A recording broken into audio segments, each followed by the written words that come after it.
મહારાજની જય. પ્રમુખ સ્વામી મહારાજની જય. મહંત સ્વામી મહારાજની જય. પ્રમુખ સ્વામી મહારાજ શતાબ્દી મહોત્સવની જય. હેલો, ગુડ ઇવનિંગ એન્ડ જય Swaminarayan to everyone. Warm welcome to all of you in today's Facebook live session organized by BAPS Shastriji Maharaj Hospital, Vadodara. And it's great pleasure to see you all in this live session. Dear viewers, we all know that COVID-19 pandemic in whole world is for more than 1 year now.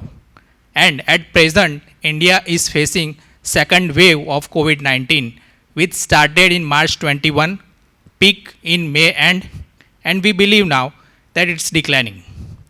During second wave, we have witnessed severe shortage of oxygen supply and ICU and ventilator beds because the mutation of the virus has changed its trajectory of the disease.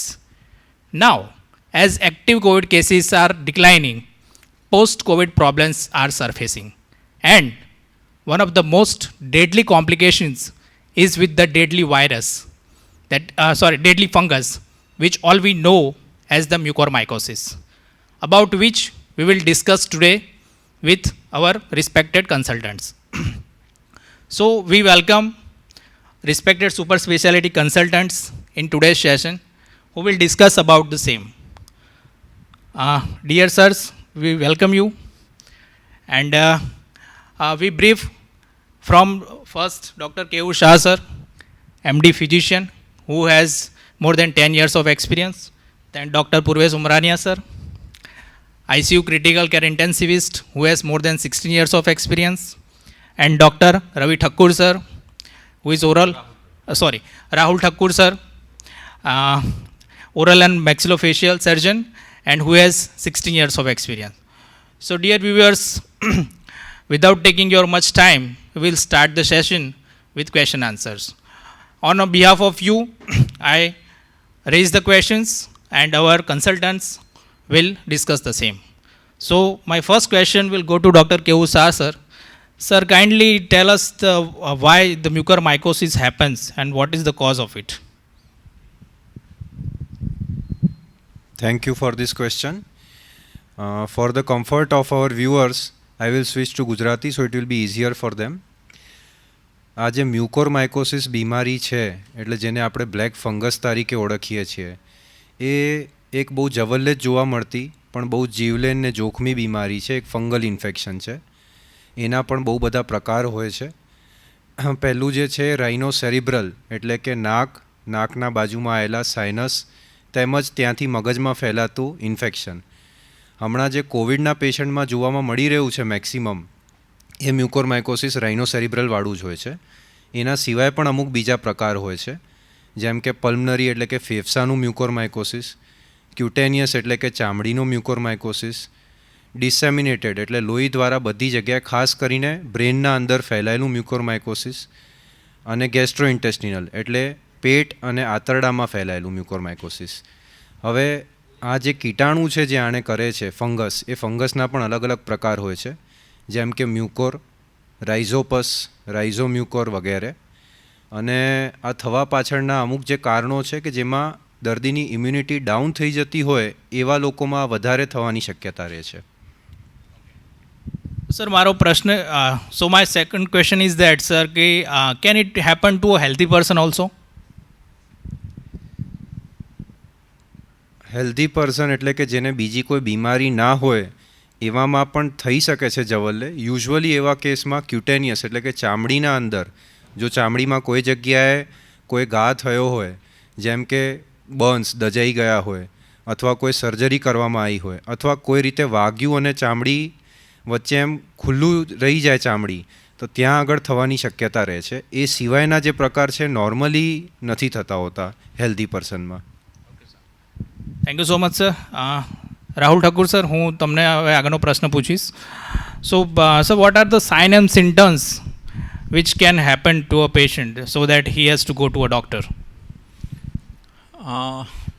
Most of the times આપણે જોયું છે કે in this pandemic it is post COVID history. મારા 20 વર્ષમાં એક્સપિરિયન્સમાં મેં માણ 25 patient જોયા હશે. હવે અઠવાડિયામાં અમે 20 પેશન્ટ જોઈએ છે અનફોર્ચ્યુનેટલી. એટલે અર્લી ડિટેક્શન અને અવેરનેસ ઇઝ વેરી ઇમ્પોર્ટન્ટ.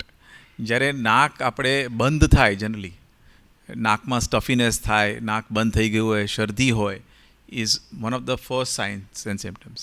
પછી સ્વેલિંગ આવી જાય અહીંયા ચહેરા ઉપર, એનો મતલબ કે સાઇનસનું ઇન્ફેક્શન છે. સો ત્યાંથી ઘણીવાર એ નીચે જઈ શકે છે અને ઉપર જઈ શકે છે.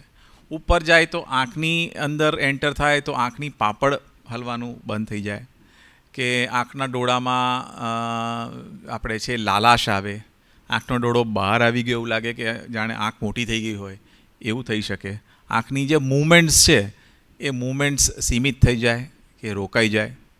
જો નીચેના તરફ જાય તો દાંતનું સડનલી હલવાનું, એક કે વધારે દાંત હોય હલવાનું ચાલુ થઈ જાય.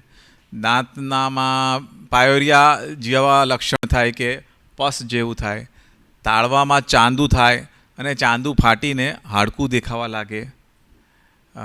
તાળવામાંથી પસ આવવા લાગે. નાકમાંથી ક્યારેક લોહી જેવું આવે, બેડ ડિસ્ચાર્જ આવે. આ બધા છે એના લક્ષણો. અને ક્યારેક અમુક કેસમાં મગજમાં થાય તો પછી એનામાં પેશન્ટમાં હેમિપ્લીજિયા કે સ્ટ્રોક કે ચહેરાની નસ છે જેને આપણે પેરાલિસિસ જેવું થઈ ગયું હોય એવા લક્ષણો થઈ શકે. પણ અર્લી જે છે નાકનું સ્ટફીનેસ કે દાંત હલવાનું are the most common. Thank you so much, sir. Purvesh sir, I will ask you the next question. Sir, what is the relation between COVID-19, post-COVID-19 and mucormycosis, and why there is so much increase of cases right now? એટલે mucormycosis જે fungus દ્વારા ફેલાય છે એની સૌથી પહેલાં થોડા કારણોની ચર્ચા કરી લઈએ. એટલે કોવિડ પછી કેમ વધારે થાય છે આપણને ખબર પડે. આ ફંગસ આપણી આજુબાજુ વાતાવરણમાં છે, અત્યારે આપણે બેઠા છે અને બધાના ઘરમાં છે અને બધે જ છે. પણ જેવી રીતે ડૉક્ટર રાહુલે કીધું કે એમણે 20 વર્ષના કરિયરમાં 25 કેસ જોયા છે, એટલે હાર્ડલી વર્ષમાં 1 કે 2, અને અત્યારે અઠવાડિયામાં 20 જોઈ રહ્યા છે. તો સૌથી મોટો ફાળો છે ને આ ફંગસનું ઇન્ફેક્શન થવામાં. કદાચ આપણા શરીરમાં આજે હશે પણ એ ઇન્ફેક્શન સરફેસ નથી થતું. એનું કારણ છે કે આપણી ઇમ્યુનિટી એ ઇન્ફેક્શનને દબાવીને રાખે છે.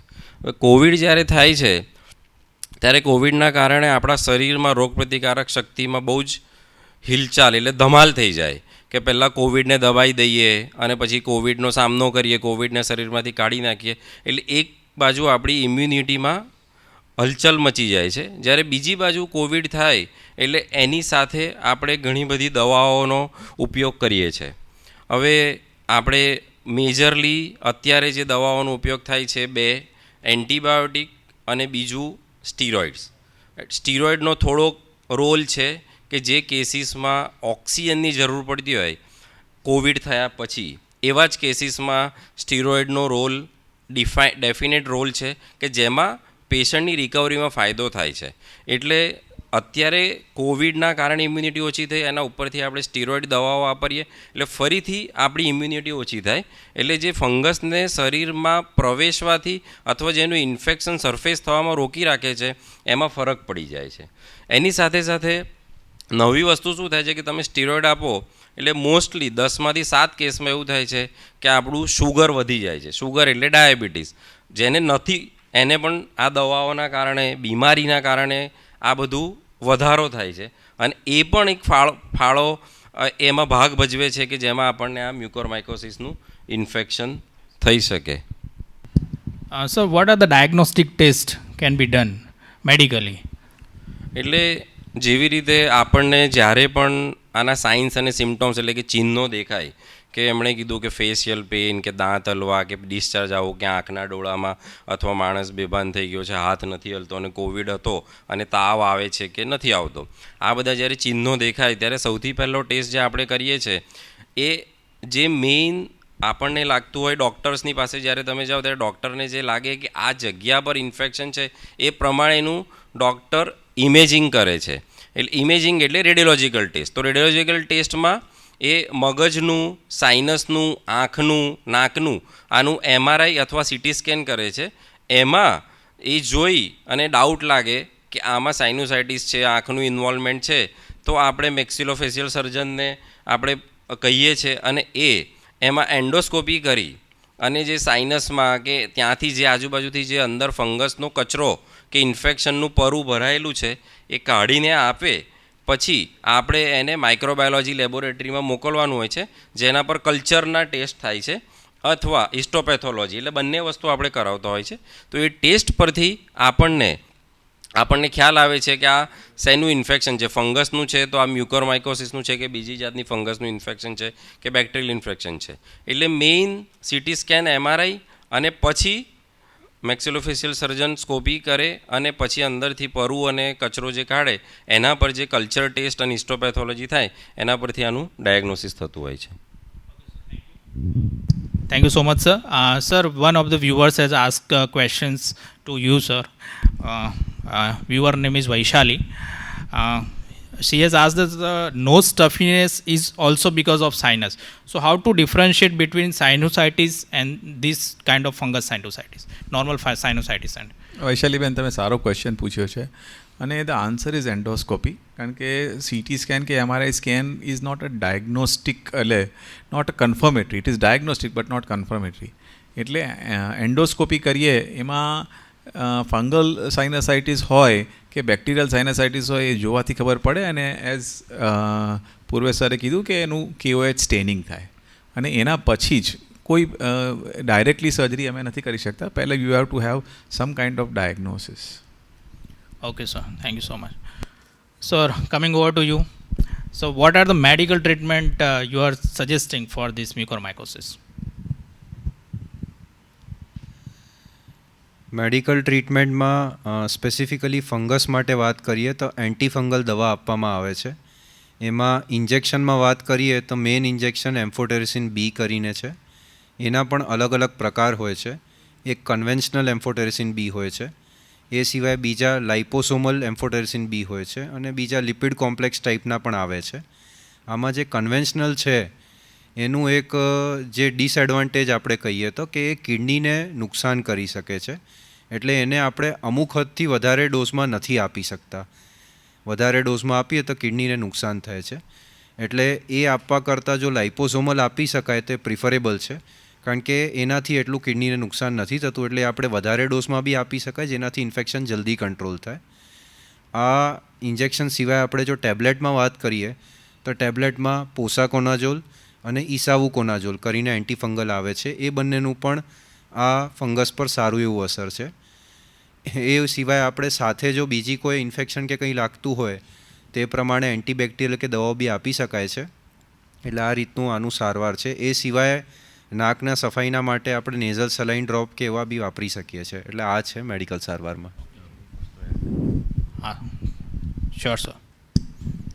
હા, કેવુરભાઈએ વાત કરીએ એમ્ફોટેરિસિન, પોસાકોનાઝોલ અને ઇસાવુકોનાઝોલ 3 દવાઓ અવેલેબલ અત્યારે ઘણીવાર એવું થયું છે કે આપણે અત્યારના માહોલમાં જોઈ રહ્યા છે કે છેલ્લા 15-20 દિવસ મહિનાથી વી આર ઓલ્સો ફેસિંગ કે એમ્ફોટેરિસિન નથી મળતું, ઇવન ઇસાવુકોનાઝોલ ઇઝ નોટ અવેલેબલ, અને પોસાકોનાઝોલ પણ ઘણીવાર શોર્ટેજમાં હોય છે. તો એક જૂની અને જાણીતી દવા છે ઇટ્રાકોનાઝોલ, એ પણ આ બીમારીમાં કામ લાગી શકે એમ છે. થોડીક સાઈડ ઇફેક્ટ હોવાના કારણે એટલું બધું મેડિકલ પ્રોફેશનવાળા એને પ્રિફર નથી કરતા, પણ આ એક દવા પણ છે કે જે એમાં યુઝ થઈ શકે. એ પણ ઇન્જેક્ટેબલ અને ઓરલ બંને ફોર્મ્યુલેશનમાં અવેલેબલ છે. Okay, thank you, sir. Sir, continue, sir. I will ask to you only. So, what are the comorbidities existing patients, and what are the precautions they have to take for mucormycosis? એટલે મેં હમણાં last question વખતે વાત કરી કે mucormycosis જ્યારે આપણને થાય એનું કારણ, મોસ્ટ ઇમ્પોર્ટન્ટ કારણ છે કે આપણી ઇમ્યુનિટી ઓછી થવી. એટલે જ્યારે ફંગસ આપણી આજુબાજુ હોય, આપણા શરીરમાં હોય અને એનું ઇન્ફેક્શન આપણને ના લાગે એટલે ઇમ્યુનિટી દબાઈ રાખે છે.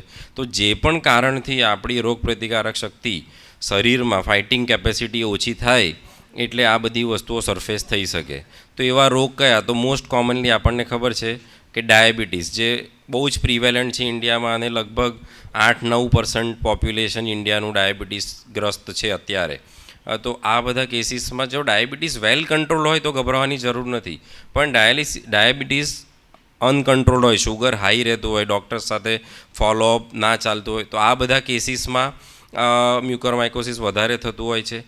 પછી જે પેશન્ટને કેન્સર હોય, એ હિમેટોલોજીકલ કે સોલિડ ઓર્ગનવાળા કેન્સર, જે એના કારણે પણ તમારી ઇમ્યુનિટી ઓછી થાય. કેન્સરની અમુક દવાઓ જેવી રીતે કે કીમોથેરાપી તમે લો તો એના કારણે પણ તમારી ઇમ્યુનિટી ઓછી થાય. પછી ઘણા બધા રોગ છે કે જેમાં તમારી ઇમ્યુનિટી ઓછી થાય, જેમાં સૌથી પ્રથમ છે કે આપણે HIV અથવા એડ્સ, એના કારણે પણ તમારી ઇમ્યુનિટી ઓછી થાય છે, તો એમાં પણ આ ઇન્ફેક્શન લાગવાની શક્યતા હોય છે. ઘણી બધી દવાઓ જેવી રીતે મેં હમણાં વાત કરી, સ્ટીરોઇડ છે એ દવા છે, એના સિવાયની પણ ઘણી બધી કીમોથેરાપ્યુટિક એજન્ટ્સ આવે છે જેનાથી આપણી ઇમ્યુનિટી ઓછી થતી હોય છે. તો આ બધી જે કોમોર્બિડિટીઝ છે શરીરમાં, એના કારણે આપણને આ ઇન્ફેક્શન લાગી શકે છે.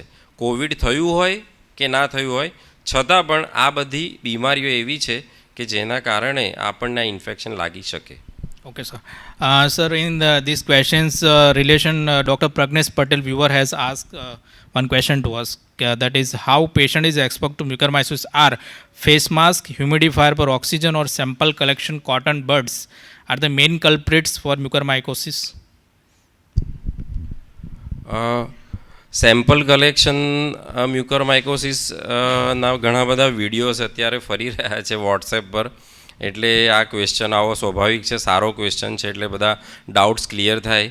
પણ અત્યાર સુધી એના કારણે મ્યુકોરમાઇકોસિસ થયું હોય અને ફેલાયું હોય એવા કોઈ રિપોર્ટ્સ, સાયન્ટિફિક રિપોર્ટ્સ જે પ્રૂવ કરે કે આના કારણે થયું એવા આવ્યા નથી.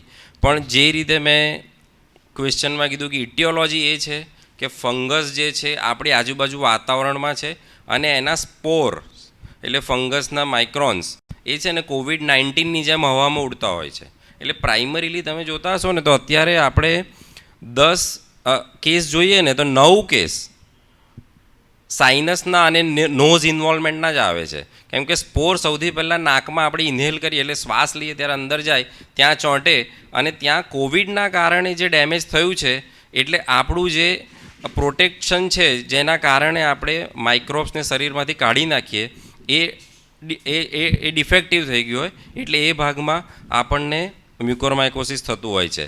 એટલે હજુ બર્ડ્સના કારણે કે કોટન બર્ડ્સ જે સ્વેબ સેમ્પલિંગના કારણે થતું હોય એવું હજુ પ્રૂવ થયું નથી, અને કોઈ સિરીઝ નથી કે જે આ માની લો કે અહીંયા એક જગ્યાએ થયું ને એની સાથે 5 માણસને ફેલાયું. બીજો ક્વેશ્ચન છે કે હ્યુમિડિફાઈડ ઓક્સિજન ઘણા બધા વર્ષોથી હોસ્પિટલ્સમાં, ICUમાં ઘણી બધી જગ્યાએ વપરાતો આવ્યો છે, ઇવન ઘરે પણ લોકો વાપરતા આવ્યા છે. અને આના કારણે મ્યુકોરમાઇકોસિસ જો વધવાનું હોત તો અત્યારે ઘણા બધા કેસીસ એવા છે કે જે ઘરે લાઈફ ટાઈમ 10-15 વર્ષ માટે ઓક્સિજન લેતા હોય છે, જેને લંગ્સનો પણ ડિસીઝ હોય છે, છતાં પણ એ બધા કેસીસમાં પણ જવલ્લે જ મ્યુકોરમાઇકોસિસ જોવા મળ્યું છે. એટલે આ પણ એક ડાઉટ હતો કે જે હ્યુમિડિફાઈડ ઓક્સિજન જે આપણે આપીએ છીએ એમાં ક્લિનિંગ બરાબર ના થતું હોય, વોટરનો સોર્સ શું છે એ ખબર ના હોય, તો એના કારણે મ્યુકોરમાઇકોસિસ થઈ શકે એ શક્યતા છે, પણ એ પણ હજુ પુરવાર નથી થઈ. આના કરતાં જે ખરેખર વાતાવરણમાં જ ફંગસ છે એ જ આપણા શરીરમાં આપણું જે ડિફેન્સ મિકેનિઝમ છે બ્રીચ થયું છે એના કારણે સરફેસ થાય છે, એ જ વધારે સાચી થિયરી છે. Okay, thank you, sir. Sir, yes, sir. Purvesh sir સાથે એ જ ડિસ્કસ કરવું હતું. એટલે જે તમે કહેવા માંગો છો, એટલે બેઝિકલી આ જે COVID-19 છે itself is the major factor. બીજા બધા ફેક્ટર્સ છે 2-5% હશે, અને ઓફકોર્સ ઇમ્યુનોસપ્રેશન, આ બે છે. બટ ઇટ્સ COVID-19, કારણ કે આ તો ઇમ્યુનોસપ્રેશન તો પહેલાં બી હતું, આટલા બધા ડાયાબિટીક્સ પહેલાં બી હતા, પણ એટલા કેસીસ આપણે નથી જોવા મળતા. એટલે ઇટ્સ બેઝિકલી COVID-19. પછી તમે ઘણા બધા એડિશનલ કારણો હોઈ શકે છે. કેયુરભાઈ એક સારો પોઈન્ટ કીધો કે નાકના માટે સલાઇન ડ્રોપ્સ છે એ નિર્દોષ છે અને નાકની મ્યુકોસાને અંદરની ચામડીને હેલ્ધી રાખે છે. અને એક ખાલી પોઈન્ટ એડ કરો તો સ્ટીમ ઇનહેલેશન લોકોને ઘણીવાર થાય છે, તો એટલી બધી વાર કરતા હોય છે 15 વાર ને બધું. I think that is also harmful, કે lot of steam inhalation is not required, અને that also can predispose. Okay, sir. Sir, I will ask the next question to you only. So, what are the medical cases of mucormycosis can turn into surgical cases? All cases are medical. Okay, sir. And all cases are surgical. Okay, sir. It is a medical disease manifesting surgically. Okay. એટલે છે medical disease પણ એમાં surgical manifestation થાય આવી છે. શકે છે. Okay. એટલે બંનેનો રોલ છે. Okay sir. So what is the prognosis then? હવે this is definitely a serious disease. અને કેયુરભાઈએ કીધું જે રાઇનો સેરિબ્રલ છે, જે મગજની અંદર એન્ટર થાય છે સાઇનસીસ થ્રુ કે આંખના થ્રુ, કારણ કે આંખમાં જે આંખની નસ છે is a directly connection to the middle cranial fossa, એટલે બ્રેનનું જ કનેક્શન છે. એટલે આ જે કેસીસ છે આર મોર ડેન્જરસ. જે તાળવાને છે, જે દાંતમાં મેનિફેસ્ટેશન થાય છે, એ બી સાઇનસ થ્રુ જ નીચે જ આવે છે. They are less risky. પણ I would tell the viewers કે આપણે કોઈ ભયનો માહોલ નથી રાખવો. અર્લી ડાયગ્નોસિસ ઇઝ ઇમ્પોર્ટન્ટ, પણ પેરાનોઇડ અપ્રોચ એટલે ગભરાઈને ચાલવું ઇટ સેલ્ફ ડિક્રીઝિસ યોર ઇમ્યુનિટી. એટલે આપણે આપણી જાત ઉપર શ્રદ્ધા રાખવાની છે, આપણા પોતાના ભગવાન ઉપર શ્રદ્ધા રાખવાની છે અને આગળ વધવાનું છે. એટલે ડરીને કામ ચાલશે તો નહીં ચાલે. બટ યસ, ઘણા બધા સ્ટડીઝ કોઈ કહે છે 50% પ્રોગ્નોસિસ છે, કોઈ કહે છે 90% છે, પણ જનરલી એક્સેપ્ટેડ ઇઝ દેટ 10માંથી 7 પેશન્ટ્સને સારું થાય છે, 3ને નથી સારું થતું. Okay. Sir, one of the viewer, Mr. Nirmit Patel, he has asked one question. Does black fungus affect only COVID patients? ના, નોન કોવિડમાં બી. એટલે જે મેં કીધું કે મારા જે 20 વર્ષમાં જે 25 કેસ થયેલા they were all non covid, but they were all diabetic. જેટલા બી મેં જોયા છે બધા જ ડાયાબિટિક હતા. એટલે આ મ્યુકોર તો 1885માં પહેલાં ડિસ્ક્રાઇબ થયેલું, આ કંઈ નવું ડિસીઝ નથી. Yes, sir. Okay. So what are the early surgical preventions we can do for surgical cases? જો સર્જરીની વાત આવે તો this is I would like to say that this is absolutely આ ટીમ અપ્રોચ છે. આ એક સર્જન, કોઈ મેક્સ્યુલોફેશિયલ સર્જન હોય કે કોઈ ENT સર્જન હોય, એક જણનું કામ નથી. There is a medical team. You require intensivist, a physician, a nephrologist, depending on whatever the situation. Surgical team ma ENT surgeon also has a very very important role in early diagnosis. So ENT surgeon, મારા જેવા maxillofacial surgeon, ક્યારેક જરૂર પડે તો ophthalmic સર્જન, અને બહુ rare સિચ્યુએશનમાં neurosurgeon. પણ ત્યારે તો કેસીસનો પ્રોગ્નોસિસ ઇઝ ઓલમોસ્ટ ઝીરો જેવું જ થઈ જાય છે જ્યારે મગજમાં પહોંચી જાય છે. બહુ ઓછા કેસીસ રિકવર થાય છે. પણ પ્રાઇમરીલી ENT અને મેક્સિલોફેશિયલ સર્જન્સની જરૂર પડે છે, અને ઓપ્થેલ્મિક સર્જનની પણ જરૂર પડી શકે. Sir, what are the surgical procedures you are presently doing in the present cases? એ જ અમારે જે આ બધી સર્જરીઝ છે એમાં જનરલી સાઇનસ થ્રુ ઉપર કે નીચે જતું હોય છે. એટલે તમે જ્યાં બી હોય ડિઝીઝ, આ ફૂગ છે બેઝિકલી આપણા ઘરમાં લાકડામાં થાય ફૂગ જ કહેવાય. ફૂગ, હા, કેવું આપણે લાકડા આપણને લાગે કે આ કાઢવા જેવું નથી, પણ જો એમાં થોડુંક બી આપણે કચાશ રાખે તો એ ફૂગ જવાની જ નથી અને બીજે ફેલાવાની છે. એટલે આપણે એગ્રેસિવ અપ્રોચ રાખીને જેટલું બી ખરાબ છે, એટલે અમે જ્યારે સર્જરી કરીએ જ્યાં સુધી નોર્મલ બ્લીડિંગ ના જોવા, જ્યાં સુધી હાડકામાં લોહી ના નીકળે ત્યાં સુધી અમારે હાડકું ટ્રીમ કરવું પડે, સાઇનસીસને ક્લિયર કરવા પડે છે. અને દાંતનો ભાગ હોય તો દાંત કાઢવા પડે છે, તાળવાનો ભાગ હોય તો તાળું કાઢવું પડે છે, અપર જો કાઢવું પડે છે, સાઇનસીસ કાઢવા પડે છે. અનફોર્ચ્યુનેટલી આંખમાં જાય તો આંખનું ઓર્બાઇટલ એક્ઝેન્ટ્રેશન કરવું પડતું હોય છે. એટલે લોકોને this is a sad situation, પણ ઘણીવાર આંખનો ડોળોમાં હોય તો એ રાખીને એ સીધું મગજમાં જઈ શકે છે. એટલે જ્યાં જ્યાં જે ડિઝીઝ હોય ત્યાં ત્યાં ક્લિયર કરવું પડે છે. Okay. Sir, post surgery what would be the recovery time? And add જ કરી દો કે if you said that કે extensive surgical case હોય, then what would be the after prognosis in that case? પ્રોગ્નોસિસ કેટલું બી એક્સટેન્સિવ હોય, good surgery with good medical therapy will generally give good results unless કે patient severely ઇમ્યુનોકોમ્પ્રોમાઇઝડ હોય કે દવાઓનો અભાવ હોય. તો આવી સિચ્યુએશનમાં, અને of course gods blessings very important. Definitely, sir. અને આ જે હું કહું છું, આ જે સર્જરીઝ છે આ બધી હમણાં જોઈ રહ્યા છે, આ સેકન્ડરી વેવ આવશે જેમાં બધું જે કાઢ્યું છે એને રિકન્સ્ટ્રક્ટ કરવું પડશે. Yes, sir. હમણાં અમે પ્રાઇમરી સર્જિકલ રિકન્સ્ટ્રક્શન કરતાં કાઢવાનું ઉપર વધારે ફોકસ કરી રહ્યા છે, અને જેટલું ફંક્શન બચાવી શકાય, જેટલી અંદરની ચામડી બચાવી શકાય એટલી બચાવીએ છીએ. પણ આના પછી અમુક 4 થી 6 મહિના પછી ઘણા બધા રિકન્સ્ટ્રક્શનના કેસીસ આવશે જેમાં બેઝિકલી ડેન્ટલ કારણ કે આ જે તાળવું જાય છે, કારણ કે સાઇનસીસ ક્લિયર કરે ત્યારે રિકન્સ્ટ્રક્શનની જરૂર નથી પડતી, પણ જ્યારે જડબું કાઢીએ છીએ ત્યારે અમે લાંબા ડેન્ટલ ઇમ્પ્લાન્ટ્સ, ઝાયગોમા ઇમ્પ્લાન્ટ્સ કરીને આવે છે, સીધું મોઢાથી લઈને અહીંયા ગાલના હાડકામાં જઈ અને 2 ઇમ્પ્લાન્ટ મૂકી અને આખું ચોકઠું ફિક્સ કરી શકાય છે. એવા બધા પેશન્ટ્સ આવશે. આ pre covid also I have done such patients for reconstruction. So survival is might be difficult or after surgery. No 70% do well.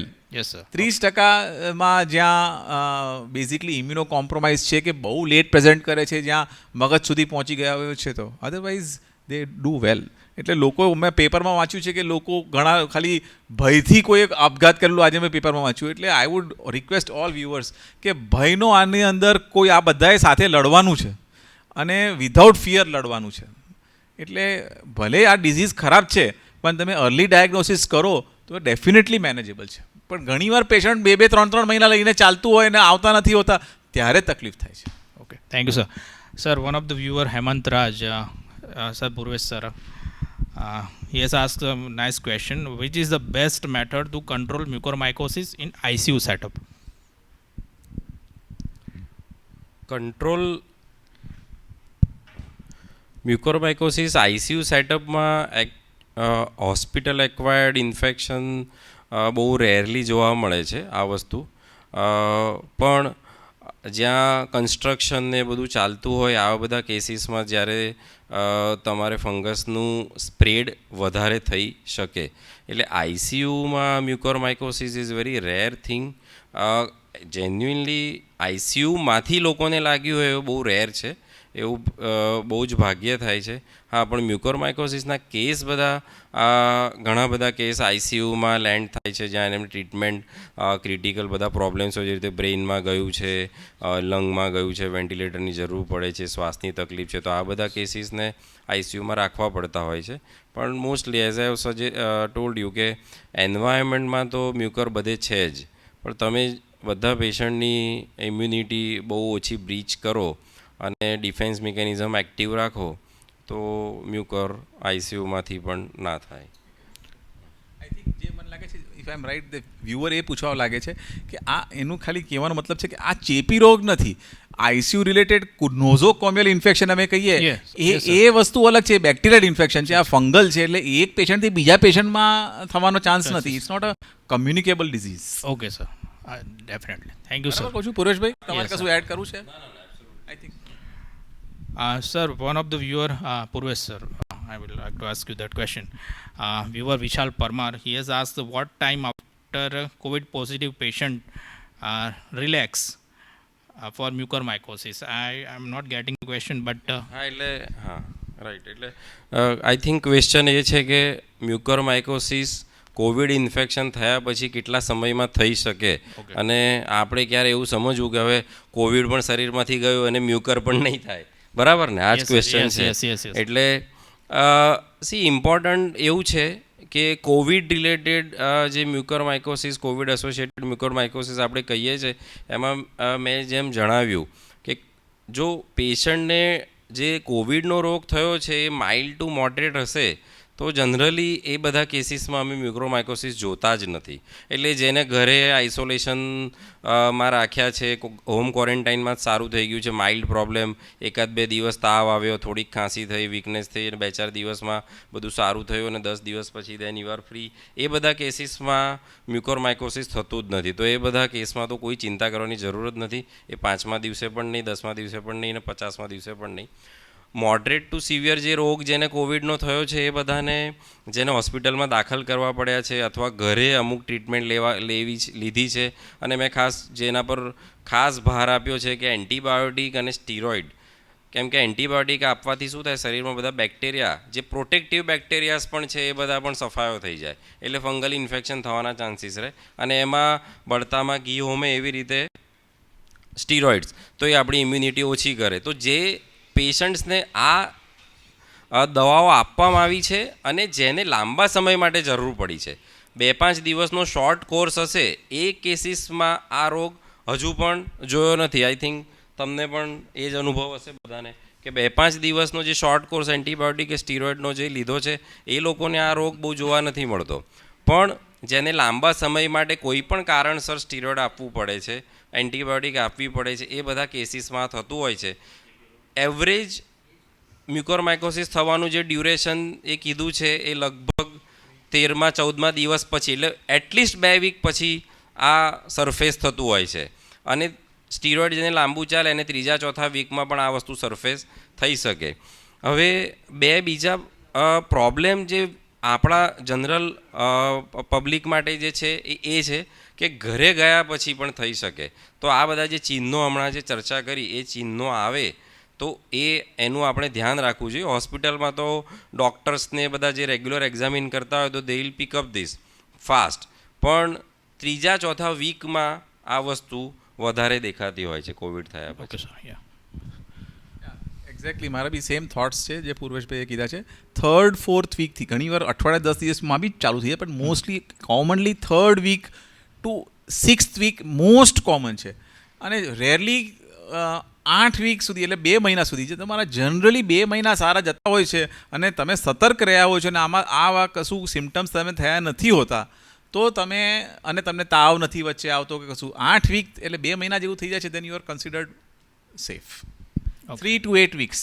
Okay, sir. Okay. Keyur, sir, our viewer Kiran Chaudhary, he has asked again the repeat question, but sir, I want to know from your side why India has so many cases of post-COVID mucormycosis for India.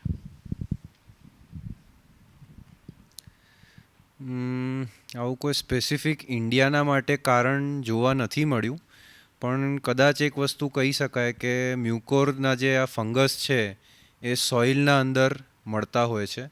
અને આપણા ત્યાં કદાચ આપણે ઘણા લોકોનું જે છે કે આપણે આમ કહીએ તો કે વસ્તીના હિસાબે ઘણા લોકોને ખેડૂત અથવા ખેતીના કોઈકના કોઈક એસોસિએટેડ કામના એમાં હોય છે, એટલે કદાચ એક્સપોઝર થોડુંક વધારે હોય. બાકી જે સારવાર આપણે અહીંયા આપીએ છીએ એ જ સારવાર બીજે બધે પણ અપાય છે. એટલે એવું કોઈ પ્રેક્ટિકલ કારણ નથી કે ઇન્ડિયામાં આટલા વધારે કેસ મળે. એક વસ્તુ એ બી છે કે ઇન્ડિયાની વસ્તી પણ બાકીના દેશોના પ્રમાણમાં વધારે છે, એટલે કદાચ એના કારણે પણ કેસ વધારે મળતા હોય, એ એક શક્યતા ગણી શકાય. Sir, viewer Dr. Pritesh Patel, he has asked 2 questions. First is in early diagnosis cases, medical management can control this, preventing the surgical side. Early diagnosis. Depend કરે છે. યુઝ્યુઅલી જો ફંગલ એના કારણે ત્યાં આગળ બ્લડ સપ્લાયમાં કંઈ તકલીફ થઈ ગઈ હોય તો યુઝ્યુઅલી ટ્રીટમેન્ટમાં પહેલું સર્જિકલ ડિબ્રાઇડમેન્ટ કરવું પડે. કારણ કે તમે એન્ટીફંગલ દવા આપો પણ ત્યાં આગળ બ્લડ સપ્લાયમાં જો કોઈ તકલીફ થઈ ચૂકી હોય ઇન્ફેક્શનના કારણે તો એ એન્ટીફંગલ ત્યાં આગળ પહોંચશે જ નહીં જ્યાં એને પહોંચવું જોઈએ. એટલે ડિબ્રાઇડમેન્ટ કરવું પડે અને એના પછી આપણે એન્ટીફંગલ સાથે ચાલુ કરીએ તો એનું આપણને વ્યવસ્થિત અસર મળે.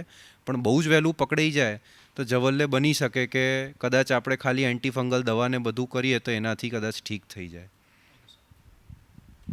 His next question is, sir, both aspergillus and mucor infection happened in one patient, same patient. આવું તાજેતરમાં જ અમારા જે માઇક્રોબાયોલોજીસ્ટ છે એમના જોડે પણ મારી વાત થતી હતી, એટલે એમને કીધું કે આવા અમુક કેસ મળી રહ્યા છે પણ બહુ રેરલી જોવા મળે છે. અને સારી બાબત એમાં એક વસ્તુ એ ગણી શકાય કે જે એમ્ફોટેરસિન બીની આપણે વાત કરી રહ્યા છે એ એસ્પરગિલસ પર પણ અસર કરે છે, બંને ફંગસ પર અસર કરે છે. એટલે એવા કેસમાં સારવાર આપણે એ રીતે પણ કરી શકાય, વાંધો ના આવે. Thank you, sir. Sir, next question is from viewer Asit Barot for Dr. Purvesh, sir. He is asking, sir, he has taken steroids from May 19 to May 20, and after that he has suffered from COVID. So he is asking, is there a chance for mucormycosis? I think if you have stopped steroids in say May 20, it is now June 21. So it is less likely. There is you can never say never, but if you are extremely unlucky you can, otherwise you are not going to get mucor. Okay, sir. Sir, viewer Manoj Ambani ji is asking to Rahul, sir. So, do we have difficulty in acquiring the mucormycosis drugs? Manojbhai, nice to have a question from you. Difficulty હવે છે ને મનોજભાઈ things have streamlined to a large extent અને ગવર્મેન્ટે ઘણું clear કર્યું છે અને હવે ડ્રગ્સ મળી રહી છે. હજી લાઇપોઝોમલનો પ્રોબ્લેમ છે કારણ કે સિવિયર નંબર્સ આપણા બહુ ઇન્ક્રીઝ થઈ ગયા છે, પણ જે લાયોફિલાઇઝ છે એ મળી રહી છે.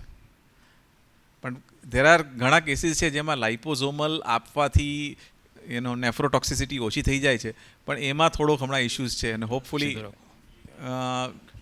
something better will come for that. Okay. I think છે ને આ થોડુંક એક મિસકન્સેપ્શન જે આઈ થિંક ઇવન મેં ઘણા બધા ડૉક્ટર્સ કમ્યુનિટીમાં પણ જોયો લાઇપોસોમલ અને લાયોફિલાઇઝ માટે, તો એની થોડી ક્લેરિટી કરી દઈએ, ક્વેશ્ચન આવે કે ના આવે. એમ્ફોટેરિસિન બે જાતના આવે છે, એક સાદું અને એક લાઇપોસોમલ. જેવી રીતે કેયુરભાઈએ આપણને પહેલાં કીધું કે કન્વેન્શનલ એટલે કે સાદું એમ્ફોટેરિસિન છે ને એ તમે હાઈ ડોઝમાં ના આપી શકો અને લાઇપોસોમલ હાઈ ડોઝમાં તમે આપી શકો. મ્યુકોરમાઇકોસિસ એવો રોગ છે કે જેમાં એમ્ફોટેરિસિન તમારે કમ્પલસરીલી હાઈ ડોઝમાં આપવું પડે, નહીં તો એ કંટ્રોલમાં ના આવે. એટલે આપણે લાઇપોસોમલની નેસેસિટી જ છે તો કિડની પર ટોક્સિસિટી ઓછી થાય. ઇવન લાઇપોસોમલ હાઈ ડોઝમાં આપીએ છીએ ને તો પણ અમે ઘણા બધા કેસીસમાં જોઈએ છે.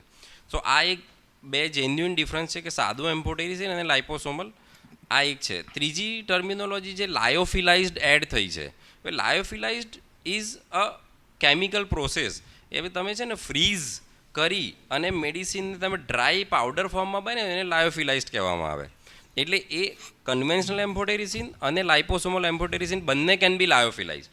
એટલે લાયોફિલાઇઝડ એકલું વાંચીને તમે નક્કી ના કરી શકો કે આ લાઇપોસોમલ છે કે નોન લાઇપોસોમલ છે. એટલે લાઇપોસોમલ is the word you have to look for when you search amphotericin in form of liposomal. બાકી સાદા પર સાદું એમ્ફોટેરિસિન બી લખ્યું હશે, પણ બંનેમાં lyophilised can be optional. Okay. Sir, next question I will ask to you, sir. Our Satsangi Kamlesh Patel from BAPS Hindu Temple, Abu Dhabi, UAE staff. He is asking, it is safe to apply coconut oil in nostrils daily after bath?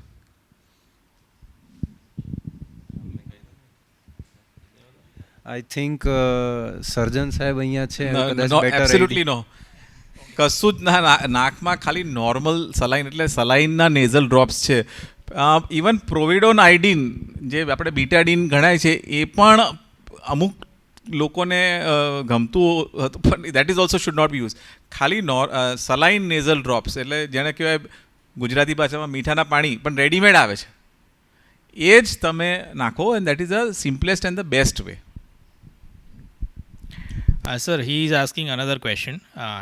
Is it possibly affect in UAE as we have hit summer here for next 2 to 3 months, and as give move about from hot temperature to cold in homes, does it give chance for the said disease? શું નામ છે? Kamlesh Patel. કમલેશભાઈ, એ તો તમારે અમને phone કરીને કહેવું પડશે, નહીં તો અમે સમાચારમાં સાંભળશું. Only time will tell. Okay, sir. Okay. So I think, sir, our viewers has asked many questions, and it is a nice session today. So viewers, thank you so much.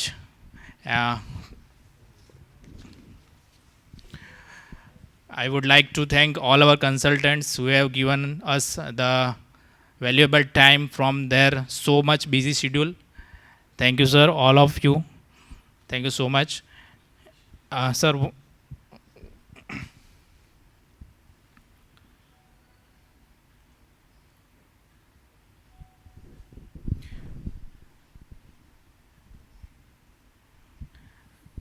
sir, last question is for Dr. Purvesh, sir. Sir, third wave is going to happen or not, sir? I think ઉપર પૂછવું જોઈએ આપણે, પણ એક વસ્તુ બહુ clear છે કે જે રીતનું આપણા બધાનું બિહેવિયર છે, ઇન્ક્લુડિંગ ઓલ ઓફ અસ, અમે પણ માસ્ક વગર બેઠા છે, એટલે તમને બધાને એવું લાગતું હશે કે આ સોશિયલ ડિસ્ટન્સિંગ નથી પાળી રહ્યા, પણ આઈ થિંક અમને બધાને કોવિડ થઈ ચૂક્યું છે. પણ જે રીતનું આપણું બિહેવિયર છે કે આપણે સોશિયલ ડિસ્ટન્સિંગના નોર્મ્સ નથી પાળી રહ્યા, માસ્ક સરખી રીતે, આ બહુ ઇમ્પોર્ટન્ટ વર્ડ છે, માસ્ક સરખી રીતે નથી પહેરી રહ્યા, હેન્ડવોશ અને એટલે એ બધા જે પ્રિકોશન્સ બરાબર નથી લઈ રહ્યા, એટલે આ વસ્તુ ફરી થઈ શકે છે.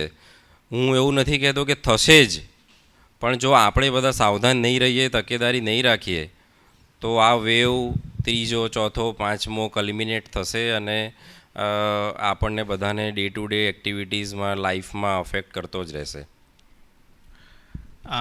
સર એક જ મિનિટ, હા સર. હું આમાં જે એડ કરવા ઈચ્છું છું અમે ઘણા એવા કેસ સાંભળ્યા છે કે લોકોને ત્રીજી વખત પણ કોવિડ થઈ ચૂક્યું છે.